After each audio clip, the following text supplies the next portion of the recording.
श्रीमन्नारायण नारायण नारायण श्रीमन्नारायण गोविंद नारायण नारायण नारायण गोविंद नारायण श्रीमन्नारायण नारायण नारायण श्रीमन्नारायण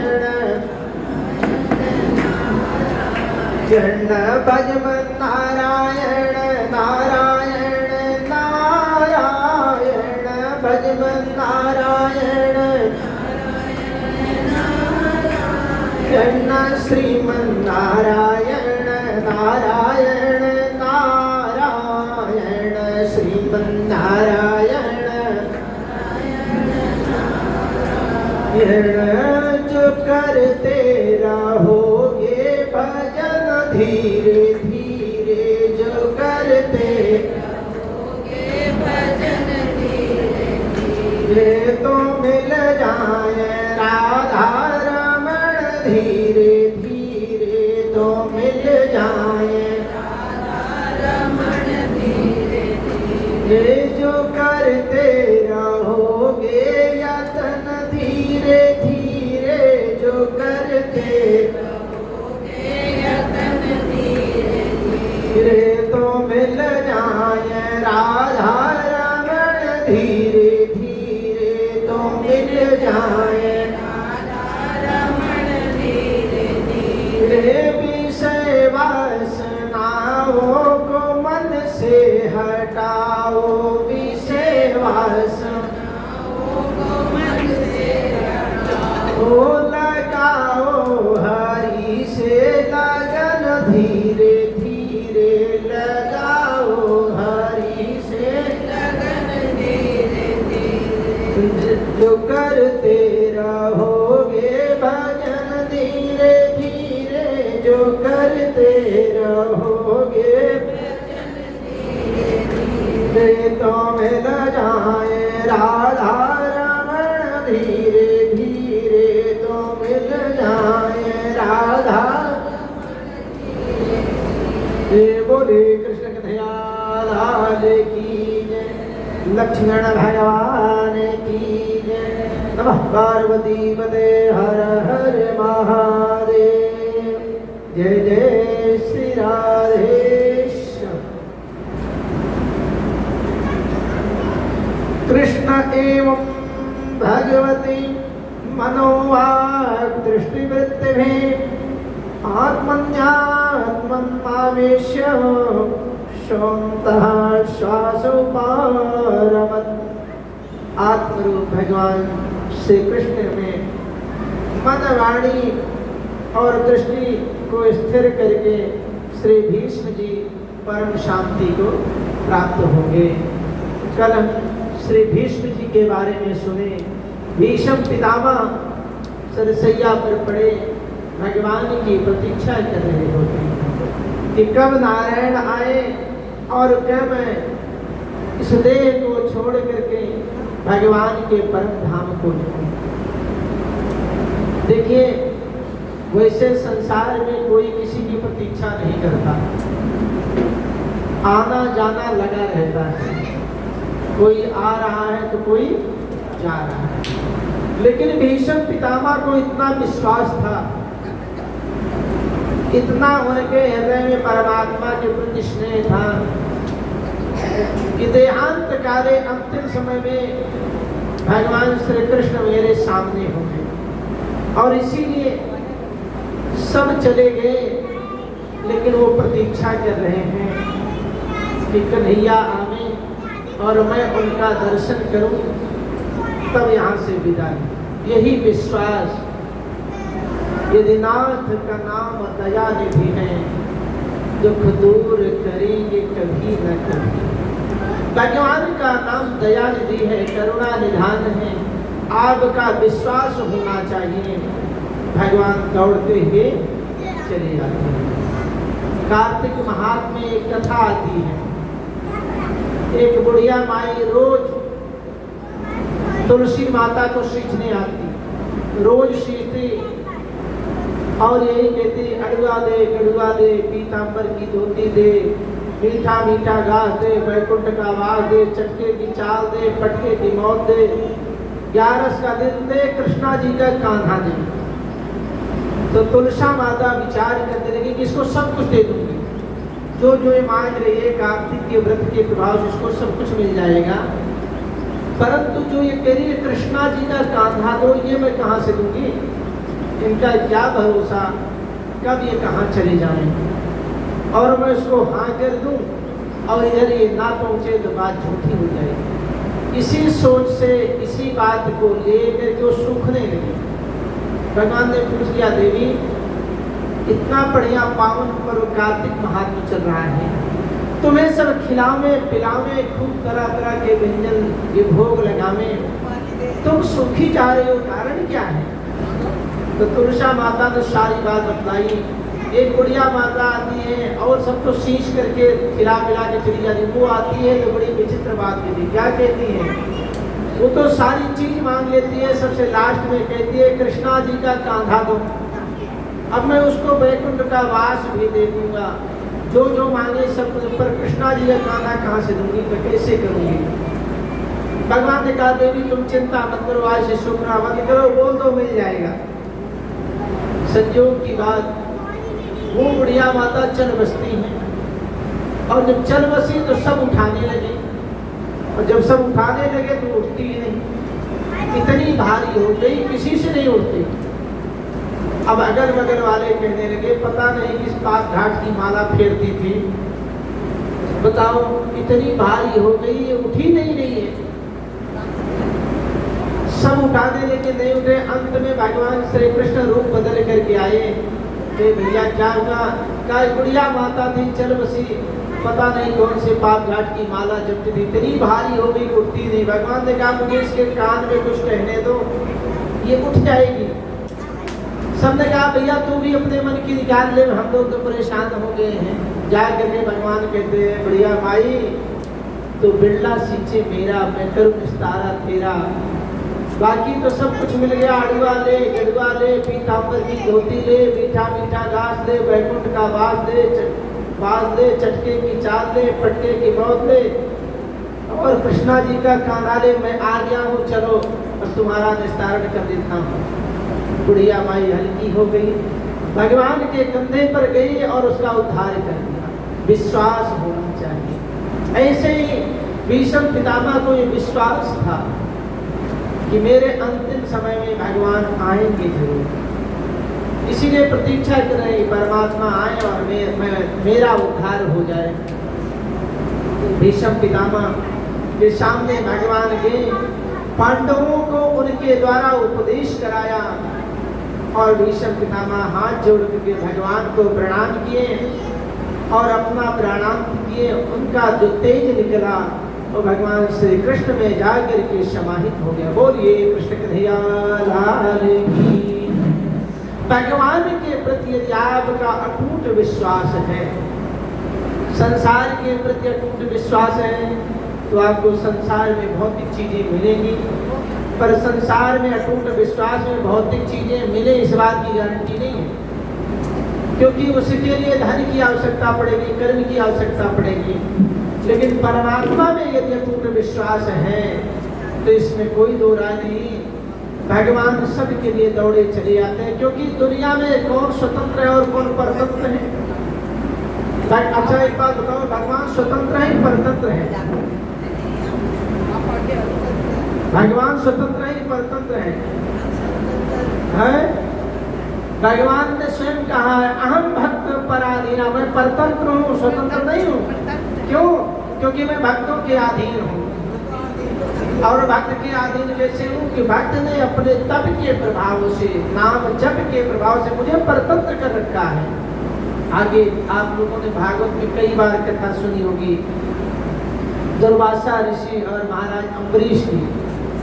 अम्बरीश भगे जब भगवान विष्णु का सुदर्शन चक्र उनके पीछे लगा, राजा अम्बरीश की रक्षा में भगवान विष्णु ने लगा दिया था, तो जब वो सुदर्शन चक्र पीछा किया तो दुर्वासा जी भगे और तीनों लोक में भगे, कोई रक्षा करने वाला नहीं। अंत में दुर्वासा जी भाग करके भगवान नारायण की शरण में गए और कहा ये आपका सुदर्शन चक्र है और आप स्वतंत्र हैं, आप जो चाहें वो कर सकते हैं, इसलिए मेरी रक्षा कीजिए।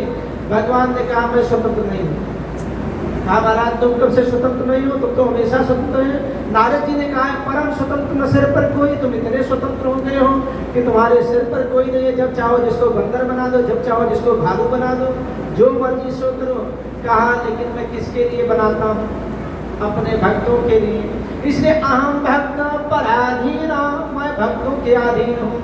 इसलिए अगर आज तुम्हारी कोई रक्षा कर सकता है तो वो भक्त ही कर सकता है। जिसका तुमने अपमान किया है उसी जगह पर तुम्हें लौट के जाना पड़ेगा। और लौट करके आए, इधर राजा अम्बरीश हाथ जोड़े खड़े हुए। एकादशी का महात्मा, एक निर्जला एकादशी रखते थे, दूसरे दिन वो जल ग्रहण करके तब पारण करते थे। कोई भी एकादशी अगर आप व्रत रखते हैं तो जब तक पारण नहीं करते तब तक एकादशी का फल नहीं मिलता।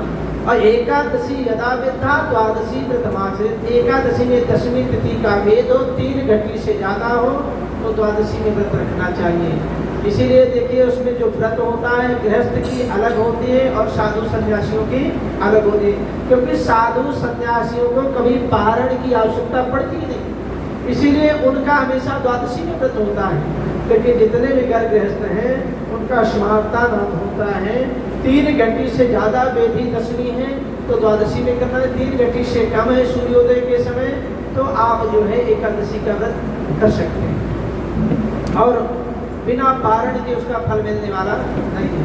उन्होंने पारण किया, ब्राह्मण को निमंत्रित किया और जल और चरणामृत दे दिया, इसी में उसको दुर्वासा जी ने अपराध मान लिया। इतना ही काम था कि चरणामृत दिया उसको अपराध मान लिया, लेकिन वास्तव में ये अपराध नहीं है। इसीलिए शास्त्रों में हमारे छूट में बाल वृद्ध रोगी 3 को छूट है। द्वादशी में अन्न का दान अवश्य करना चाहिए, ब्राह्मण भोज अवश्य कराना चाहिए, ये पुरानी परंपरा इतिहास से चली आ रही है। और पहले के समय इसका ही नियम रहा है कि हमेशा सीधा निकाला जाता है कि ब्राह्मण स्वपाकी होना चाहिए, अपने हाथ का पकाए और खाए।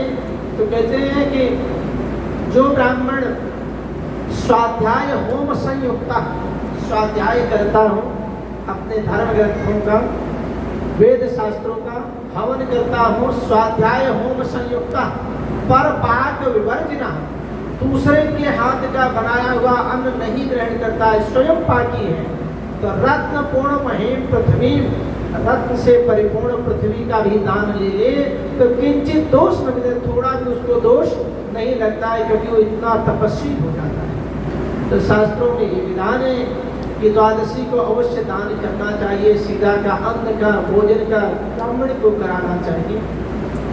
द्वादशी के दिन भागते भागते दुर्वासा जी द्वादशी को ही लौटे हैं और लौट करके चरणों में गिरने लगे। तो महाराज अम्बरीश ने पूछा अरे क्या कर रहे हैं? कहा कि अरे आप जो है स्वतंत्र हैं, जो चाहे आप कर सकते हैं, इसलिए मेरे प्राणों की रक्षा करो। दुर्वासा जी ने, अम्बरीश जी ने कहा मैं स्वतंत्र नहीं हूँ, स्वतंत्र तो भगवान ने कहा ना, मैं उन्हीं के पास से ला रहा हूँ। उन्होंने कहा मैं स्वतंत्र नहीं हूँ, स्वतंत्र तो मेरा भक्त है क्योंकि मैं भक्तों के अधीन हूँ। तो भगवान इस समय तुम्हारे अधीन है, ये सुदर्शन चक्र भगवान का है, भगवान तुम्हारे अधीन, इसलिए ये सुदर्शन चक्र तुम्हारे अधीन है, मेरे प्राणों की रक्षा करो। अब राजा अम्बरीश ने कहा कि मैंने मनसा वाचा कर्मणा से कभी भी कोई अपराध नहीं किया है, ये सुदर्शन चक्र शांत हो जाए, और उसी समय वो शांत हो जाता है। दुर्वासा जी भगना चाहते हैं, पकड़ के चरणों में लगे, ना महाराज बिना ब्राह्मण भोज कराए मैं जाने नहीं, पहले तो भोजन तो करिए। भोजन कराया, संतुष्ट किया और उसके बाद विदाई किया। तो कहते हैं कि भगवान भी स्वतंत्र नहीं हो, भक्तों के अधीन है, और नाना भांति नचायो भक्तन ने मोहे, नाना भांति नचायो। भगवान स्वयं कहते हैं कि जिस तरह से मेरे भक्त चाहते हैं वैसे ही मैं नाचता रहता हूँ। इन्हीं भक्तों की लड़ाई में एक दिन ब्रह्मा जी के जब देखो तो वर देने के लिए शंकर जी और विष्णु जी का इनाम, मैं कोई कमजोर थोड़ी हूँ, मैं भी वरदान दे सकता हूँ, कोई मेरा जप करे तो। भगवान ने चिताया ब्रह्मा जी संभाल करके ज्यादा जल्दी मत बचा देना, कलयुग के ये हैं, कलयुग वाले भक्त बड़े अटपटे हैं। एक ने तपस्या की, ओम ब्रह्मणे नमः, ओम ब्रह्मणे नमः, ओम ब्रह्मणे नमः। ब्रह्मा जी आए, वरदान मांगो, एक मांगोगे दो दूंगा, क्या चाहिए? अब उसने कहा बढ़िया मौका है, अभी तक तो जितने आए वो एक मांगो तो एक ही देते थे, ये दो देने के लिए आए हैं। ब्रह्मा जी से प्रसन्न हुए, कहा महाराज दो, तो कहा मैं 3 दूंगा, तुम 2 की बात क्यों, मैं 3 दूंगा। और खुश हुआ कि अभी तक जितने देव आए वो सब एक के बदले एक दिए, ये कह रहे एक मांगो मैं 3 दूंगा। महाराज 3 वरदान में पहला वरदान मुझे दे दीजिए कि मेरा बहुत बढ़िया घर बन जाए, आलीशान, इतना सुंदर किसी का घर ना हो। कहा दिया, 2 और मांगो। कहा दूसरा वरदान ये दे दो महाराज, खूब खाने पीने की कमी कोई ना रहे, नौकर चाकर खूब रहे, जहाँ आने जाने की व्यवस्था हो, गाड़ी घोड़ा हो। कहा दिया। तीसरा कहा महाराज एक रहने दीजिए, फिर जब समय आएगा फिर मांग लूंगा। इस तरह से एक रोक करके चला गया। ब्रह्मा जी चले गए। एक दिन आंधी आ गई, पानी आ गया, और आंधी पानी की बरसात इतना भयंकर पूरे घर में भर गया।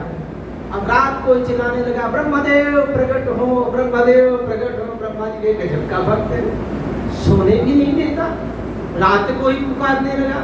क्या हुआ? अरे महाराज पानी भर गया है। अब प्रकट हुए हो, 3 वरदान देने के लिए बोले थे, जब होगा तो 3 वरदान देंगे। तो पहले वरदान में पहले ये खाली करो, सारा पानी भरा गया महाराज, साफ करो। चलो भाई पानी साफ हो गया।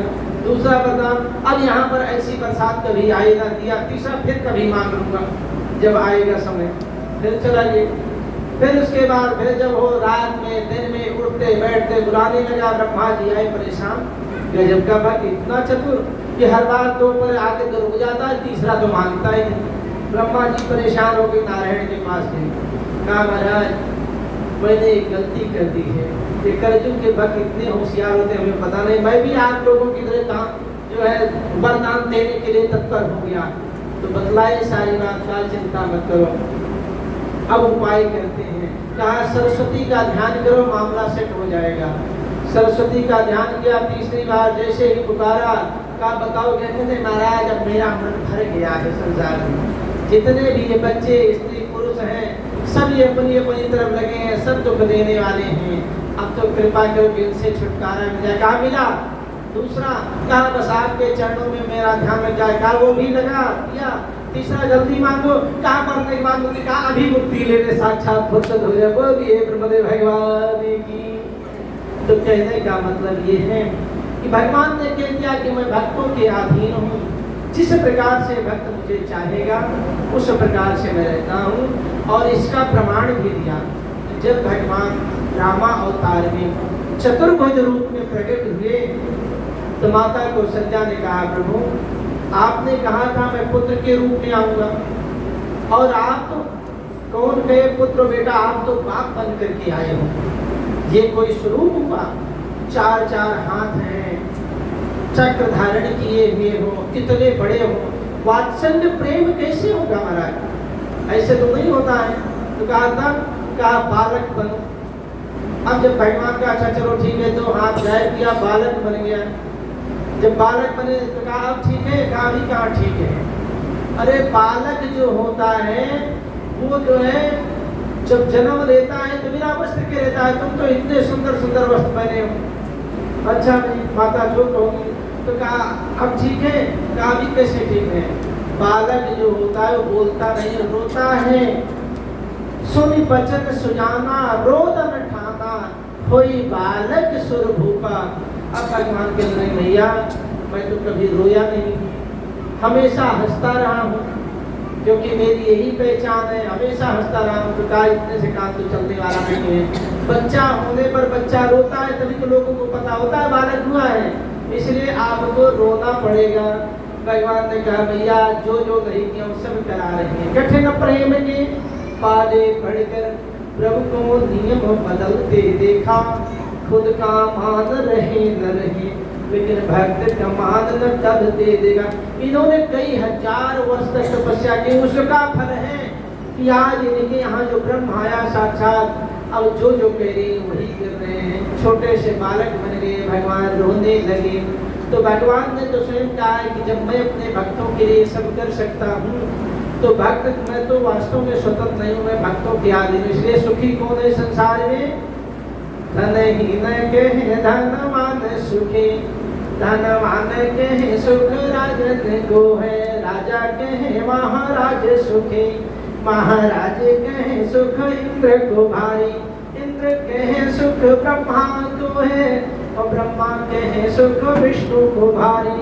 तुलसीदास विचारी कहे हरि भक्ति बिना सब जीव दुखाई। संसार में भगवान की भक्ति के बिना सभी जीव दुखी हैं। कोई तन दुखी, कोई मन दुखी, कोई धन बिन राहत उदास, थोड़े थोड़े सब दुखी, सुखी राम के दास। और वास्तव में सुखी वही है जो भगवान की शरण में है। अगर आपका पूरा ध्यान कथा में लग गया तो उतनी देर तक ना मोबाइल की चिंता होगी, ना घर की चिंता होगी, ना किसी काम की चिंता होगी। भगवान के नाम में जीव मस्त हो जाता है। तो वही भगवान ने यहाँ पर दिखला दिया, अनेकों उदाहरण दिए कि मैं स्वतंत्र नहीं हूँ, मैं अपने भक्तों के अधीन हूँ। जब जब मेरे भक्त मुझे पुकारेंगे, करुण पुकार करेंगे, तब तब मैं दौड़ा आता हूँ। इसलिए भगवान भी इंतजार करते हैं। बहुत से लोग कहते हैं ना भगवान को पता नहीं है, सब पता है लेकिन पुकारना पड़ता है। जब आप पुकारोगे तो परमात्मा दौड़े चली आएंगे। और उसी क्रम में बतलाया कि जब द्रौपदी ने पुकारा तो उसको ये विश्वास है, द्रौपदी को ये विश्वास है कि भगवान आज कहीं भी होंगे, मेरी रक्षा के लिए दौड़ी आएगी। ये विश्वास ही काम करता है, बिना विश्वास कुछ मिलने वाला नहीं है। और द्रौपदी ने विश्वास के साथ पुकारा कि मेरे गिरधर गोपाल जहाँ होंगे दौड़े चले आएंगे, और भगवान तुरंत दौड़ करके पहुँचते हैं। द्रौपदी डरी सहमी अपनी आंखों को बंद किए हुए जोर से पुकार रही हैं। इतने में भगवान बोलते हैं, देवी खोलो नेत्रों को, देखो तुम्हारा भाई आ गया है। आंखें उगारी निहारा तनी, बहनी के बुलावे पे भाई खड़ा है। आंचल फाड़ तुम ही बंध लो, अब भी उंगली में निशान पड़ा हुआ, और बहन आंचल फाड़ करके तुमने मेरी उंगली में बांधा था ना, वो भी निशान पड़ा हुआ है। इसलिए हे देवी, लाज तुम्हारो में आज मेरा घम, मोल तुम्हारे पड़ा के पड़ावा। तुम्हारी जो लज्जा है ना उसको मैं ब्याज रखूं। भगवान ब्याज बहुत देते हैं, विश्वास करो। मूलधन जो रहता है आपका हमेशा बचा रहता है, ब्याज बहुत लगा करके देते हैं। अरे कभी जिसने एक पत्ता तुलसी का भगवान को चढ़ा दिया, भगवान उसको 56 व्यंजन दे देते हैं, खूब खाओ मौज करो, क्योंकि तुमने एक पत्ता चढ़ाया है। और जो व्यंजन का भोग लगाता है उसको हमेशा पकवान ही मिलते हैं। अब पकवान मिले तो उसको हजम करने की भी क्षमता होनी चाहिए। इसलिए भगवान साल में उसको निरोगी काया भी देना, चाहे जितना खाओ सब हजम हो जाएगा। ऐसी मशीनरी फिट करते हैं कि चिंता मत करो, खाते जाओ सब हजम होता जाएगा, नहीं तो रोग हो जाएगा। क्योंकि भगवान को झूठे सोच करके रख दिए और खिलाए है ही नहीं, और चले गए। मन से सोचे भगवान को कल मैं ये खिलाऊंगा, परसों ये, तो आपके मन में आया खिलाऊंगा, उसका फल आपको मिल गया। क्योंकि कलयुग में मानस पुण्य हो ही नहीं पाता। मन से आपने सोचा उसका पुण्य मिल गया, लेकिन पाप जब तक करोगे नहीं तब तक पाप का फल नहीं मिलेगा। अब आपने सोच तो लिया भगवान को 56 प्रकार का व्यंजन बनाऊंगा लगाऊंगा, उसका फल मिला और आपने अगले दिन लगाया नहीं। अब भगवान ने भी वही विधि कर दी, कोई बात नहीं, आपके पास 56 प्रकार के व्यंजन खाने को मिले, लेकिन पेट खराब है, हम खा नहीं सकते। क्यों? क्योंकि तुमने कहा था और भगवान के लिए किया नहीं। इसलिए 56 प्रकार का व्यंजन तुम्हारे सामने तैयार मिलेगा, लेकिन तुम खा नहीं सकते हो। क्योंकि भगवान तो भाव के भूखे हैं, भाव ही उनका सार है। भाव से जो भजता उसका भाव से बेड़ा पार है। इसलिए परमात्मा को झूठा आश्वासन नहीं, ताना माना धन सब कुछ अर्पण करना चाहिए, क्योंकि उन्हीं का दिया हुआ है। द्रौपदी ने जब सबको देखा तो भाव से पुकारा। भगवान कहते हैं चिंता मत करो बहन, मैं तुम्हारी लज्जा ब्याज में रखूंगा। मूल धन तुम्हारा पड़ा के पड़ा हुआ, जरूरत पड़ी ना, अगर मान लो कपड़ों की व्यवस्था नहीं है धन की, तो द्वारिका बेचा वो हाथ कुबेर के, अंबारी के हम थाना मंगे में द्वारकापुरी को मैं कुबेर के हाथ बेच दूंगा और वहां से कपड़ों का थान मंगाऊंगा, उससे तुम्हारी लज्जा बचाऊंगा। द्वारिका बेच वो हाथ कुबेर ने, अंबारी के हम थान मंगे में इतने पेतन ना ढके हैं, तब जाए रमा से नीलांबर ले हम। इतने पर भी अगर तन नहीं ढकता तो मैं लक्ष्मी जी का जाके के नीलांबर लाऊंगा। वो नीलांबर ऐसा है जो कभी कम होने वाला नहीं है। लेकिन मान लो बहन तुम्हारे लिए वो भी कम पड़ गया कि अंबर जाई नीलांबर जाई तब हूँ पहनी पग पीछे न धरवे। मान लो वो भी चला गया, कपड़ा भी और नीलांबर भी, तब भी मैं पीछे हटने वाला नहीं हूँ। मैं आ गया हूँ बहन और छोरी पीतांबर से तुम्हें ढकवे, तुम्हारे बदे हम होइबे दिगंबर। अपने पीतांबर को खोल के तुम्हें ढक लूंगा, तुम्हारे लिए मैं दिगंबर धारी बन जाऊंगा, लेकिन लज्जा नहीं जाने पाएगी। भगवान का नाम करुणा निधान है। कभी जीवन में आपने इतना किया, द्रौपदी ने अपने साड़ी रेशमी साड़ी के पल्लू को फाड़ा था, इतना बड़ा टुकड़ा उंगली में बांधा था और भगवान ने कहा नहीं कि आज तुमने मुझे अपना ऋणिया बना लिया, कर्जदार बना लिया। क्यों? क्योंकि बड़ी सभा में जब मेरे हाथ में चोट लगी, खून निकलने लगा और कोई नहीं लड़ा, मेरी बहन को पीड़ा हुई, उसने अपने साड़ी के आंचल को फाड़ा और बांध दिया, इसीलिए मैं तुम्हारा कर्जदार हो गया। बहन जब भी जरूरत पड़ेगी इसके बदले में तुम्हें साड़ियों का ढेर लगा दूंगा। और वही बात आज भगवान को याद है और विश्वास इधर इतना है कि संसार के लोग जब मुंह मोड़ लेते हैं तो परमात्मा ही साथ देता है। पहले सबके सामने हाथ जोड़े, कोई नहीं दौड़ा, अंत में भगवान को याद किया और भगवान दौड़े चले आए। स्थिति ऐसी हुई महाराज, 10,000 हाथियों का बल रखने वाला दुशासन साड़ी को खींच रहा है और भगवान जो परम क्रोध की, भगवान जब साड़ियों का ढेर बढ़ाए तो देखते देखते लोग चकित हो गए कि साड़ी बीच नारी है कि नारी बीच साड़ी है कि साड़ी ही की नारी है कि नारी ही की साड़ी है। मतलब इतना बढ़ा दिया कि 10,000 हाथियों का बल रखने वाला दुशासन खींचते खींचते गिर करके बेहोश हो गया, लेकिन 10 गज साड़ी की चीर घटी नहीं। ये विश्वास है, विश्वास का फल है।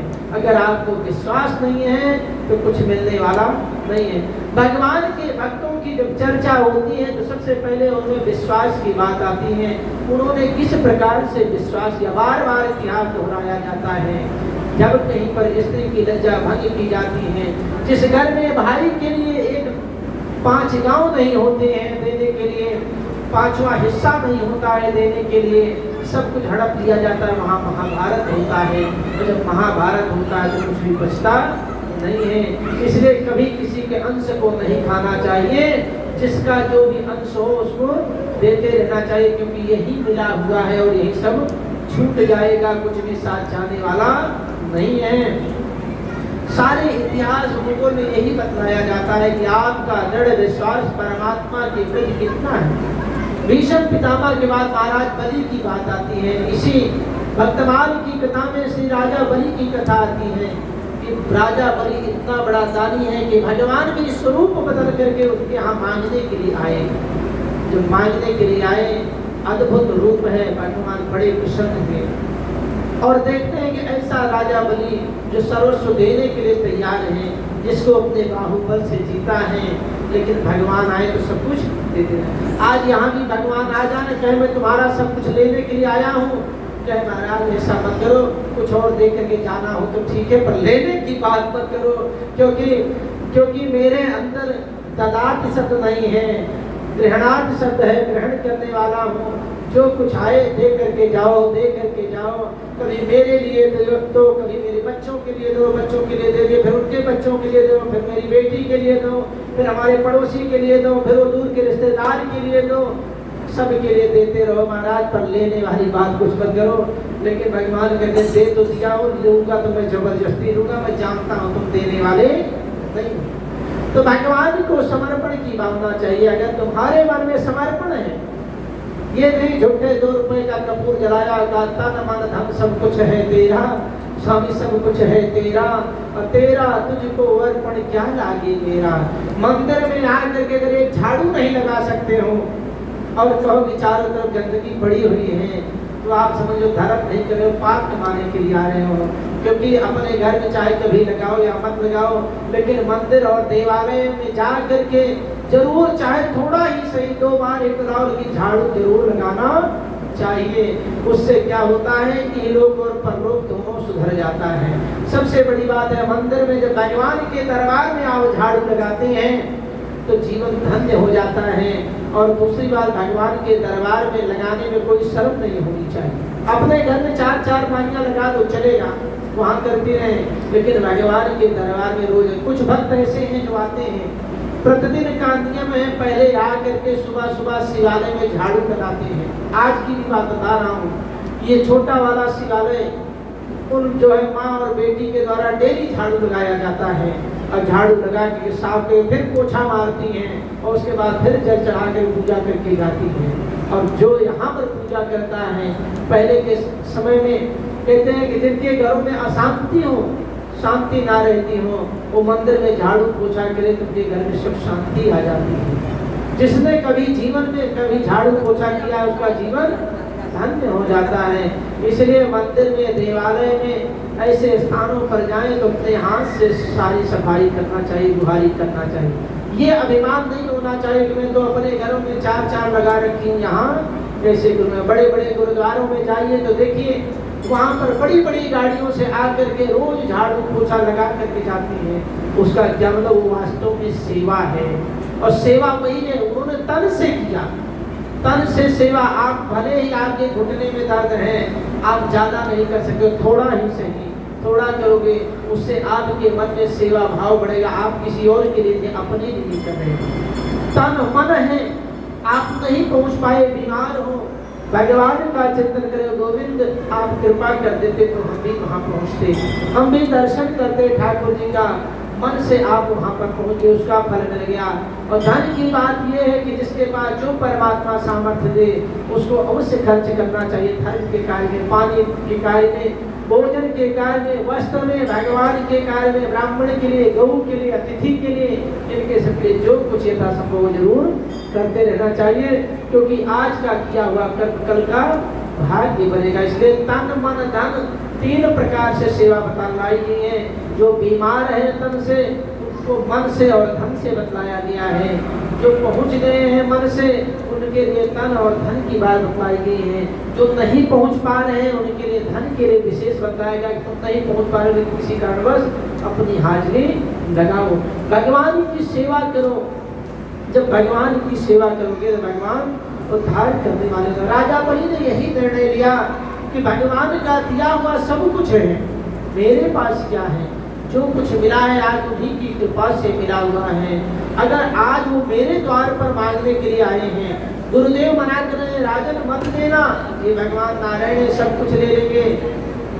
राजा बलि ने कहा गुरुदेव अगर ये वास्तव में नारायण है तो पार इन्हीं को लगाना है। लोग संसार में इन्हीं की पूजा करते हैं और मेरा परम सौभाग्य तो देखो, मेरे सामने भगवान आज मांगने के लिए खड़े हैं और आप मना कर रहे हो, मैं तो अवश्य दान करूंगा। आप जानते हैं कि नहीं जानते ये माने नहीं रखता, लेकिन अगर आपको पता चल जाए कि आपके सामने भगवान मांगने के लिए आए हैं तो आप अपने घर में कुछ भी नहीं छोड़ोगे, सब कुछ निकाल के ला करके दे दोगे। तो नहीं नहीं भगवान आए देव उनको। और भगवान के स्वरूप क्या है कलयुग में, विप्राह वेदाह गावश्य, ब्राह्मण, वेद, गऊ, अग्नि, ये भगवान के स्वरूप है। अगर आपने इनके लिए किया तो आप साक्षात समझो भगवान के लिए कर रहे हैं। क्योंकि भगवान ने स्वयं कहा है कि मैं जो है ब्राह्मण के रूप में, अतिथि के रूप में, गऊ के रूप में मैं हमेशा विद्यमान रहता हूँ। और हर गृहस्थ को 5 यज्ञ प्रतिदिन करना चाहिए। राजा बलि बड़े प्रसन्न हुए कि मेरा परम सौभाग्य आज गोविंद मेरे द्वार पर मांगने आए। तो राजा बलि ने कहा महाराज आप अपने वास्तविक रूप में आइए, आप कौन है मैं जानना चाहता हूँ। भगवान ने कहा पहले संकल्प कर लो। राजा बलि ने कहा प्रभु अभी कर लेते हैं, क्योंकि राजा बलि को पता चलेगा संकल्प की। तब भगवान कहे अब मेरे स्वरूप को देखो, अपना रूप बढ़ा करके अपना स्वरूप कीजिए। तो राजा बलि को पहले से ही पता था कि परमात्मा है, सब कुछ लेने के लिए आए, लेकिन वो पीछे नहीं गए। विश्वामित्र को इसी बात, जब महाराज हरिश्चंद्र की परीक्षा लेने के लिए गए तो महाराज हरिश्चंद्र को सब पता चल गया कि ये गुरुदेव हैं, आज परीक्षा ले रहे हैं, छोड़ेंगे नहीं, ये लास्ट तक जो है। इसीलिए हरिश्चंद्र ने भी कहा कि चंद्र टरे सूरज टरे, टरे जगत व्यवहार, पर दृढ़ राजा हरिश्चंद्र के टरे न सत्य विचार।